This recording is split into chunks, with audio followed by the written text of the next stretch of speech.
Okay, here I am at the end of the video again. I did not expect to end the video this way. I wasn't going to make this small clip, but something happened yesterday that changed my mind. While I was editing the footage I've taken over the last several weeks to create this video for posting on YouTube, a comment came in over my YouTube page that really got my attention and truly gave me pause. His comment was from a man who told me that myself and others are what's wrong with the world today, and that because we choose to treat for mites and feed our bees sugar syrup, we are poisoning the planet, killing the bees, and that if I had any character at all, I would cease and desist immediately and start treating my bees right. Well, that's his message in a nutshell. It was actually 2 paragraphs long, and it was pretty nasty.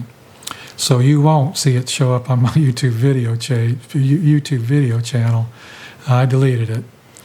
Now, I don't have any problem with people with opposing views. In fact, if you go through all the comments on this channel, you'll see a lot of views that I left up that are opposed to my opinion. I think it's healthy. I think it's good for beekeepers to read those comments and see what other people have to say. I've often told people you need to gather information from many sources and make up your own mind, so I have no problem with opposing points of view. I just wish people would always do it in a civil manner.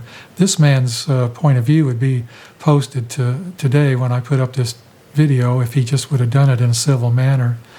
It seems like some people have to make themselves taller by cutting off the heads of others, and this gentleman was one of those people. So the reason this really made me think was that it helped me to pause and think about how other people view commercial beekeepers and sideliners and hobbyists, for that matter, that choose to treat for mites and feed their bees sugar syrup, and that how badly some people look upon beekeepers like that.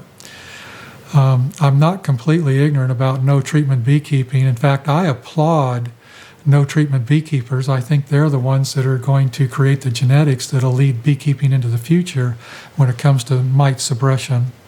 I ran 3 yards no treatment for 7 years just for the fun of it, and so I don't think I'm completely ignorant on the subject. At first, as you might imagine, I had a lot of losses, but by the time I got to the end of it, I was doing pretty good. I was making honey and getting most of the bees through the winter, and was happy with my success.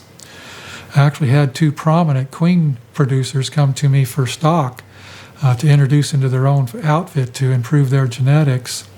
But what occurred to me at that time was that I wasn't able to really dedicate the time to that part of my outfit to really do it justice.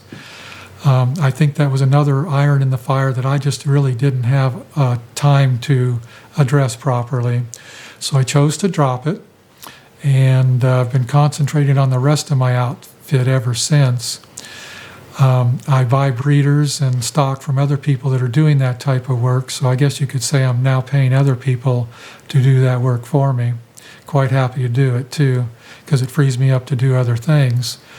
We have a high production outfit, and we choose to run it intensively.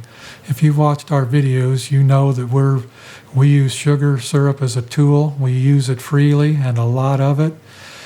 We treat for mites twice a year. We treat with Apivar in August, in late summer and early fall, and then we choose to treat again with oxalic acid vaporization when the bees go broodless in late November, December, and we're very successful doing that. It's really what gives us the edge and helps us get a high rate of production out of this outfit. Several people are making their living out of this outfit, myself included, and I feel strongly that we couldn't do it unless we were managing this situation intensely. There's nothing wrong with managing your bees for mite suppression and growth through feeding sugar syrup. You just need to do it mindfully, which is what I feel we do. And when it comes to feeding sugar syrup, I think you have to be careful what type you're using. I do agree that high fructose corn syrup is bad for bees, just like we as humans. Bees experience a detrimental effect from corn syrup.